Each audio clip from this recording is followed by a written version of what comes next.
మోంతా తుఫాన్ హెచ్చరికల నేపథ్యంలో పశ్చిమ గోదావరి జిల్లాలో ముందస్తు విస్తృత ఏర్పాట్లు చేశామని సబ్ కలెక్టర్ దాసరాజ్ తెలిపారు. మోంతా తుఫాన్ ప్రభావాన్ని సమర్థవంతంగా ఎదుర్కొనేందుకు నరసాపురం సబ్ డివిజన్ యంత్రాంగం సిద్ధంగా ఉండాలన్నారు.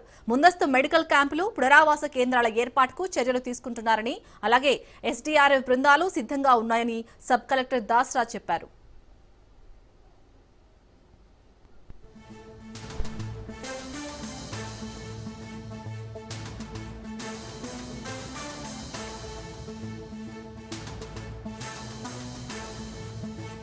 మనకి ఈ నర్సాపురం డివిజన్లో ప్రధానంగా నర్సాపురం, మొగల్తూరు మండలాల్లో ఇది సివియర్గా ఉంటుందని అంచనా వేస్తున్నాము. దానికి తగ్గట్టు ఈ ప్రజల్ని తరలించడం కోసం దాదాపు 10,000 మంది ప్రజల్ని సురక్షిత ప్రాంతాలు తరలించడం కోసం 16 పునరావాస కేంద్రాలు ఏర్పాటు చేసాం. నర్సాపురం 8, మొగల్తూరు 8 ఏర్పాటు చేయడం జరిగింది. ఎన్డీఆర్ఎఫ్ టీంలు రావడం జరిగింది. పోలీసు, ఫైరు, ఎన్డీఆర్ఎఫ్ టీంతో మేము అన్ని చోట్ల పర్యటన జరిగింది. ఈ 2 మండలాల్లో అన్ని సైక్లోన్ షెల్టర్స్ కూడా మేము టచ్ చేసాము.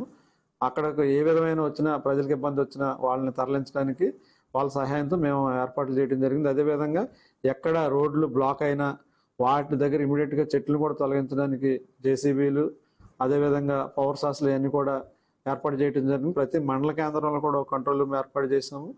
ఎవరికి ఏ విధమైన కంట్రోల్ రూమ్ నెంబర్లు కూడా డిస్ప్లే చేస్తాము. ఎవరికి ఏ విధమైన ఇబ్బంది వచ్చినా సరే కంట్రోల్ రూమ్ ఫోన్ చేసి సహాయాన్ని పొందొచ్చు. ప్రయాణాలు సాధ్యమైనంత వరకు అర్జెంట్ అయితే తప్పితే ప్రయాణాలు చేయకూడదు.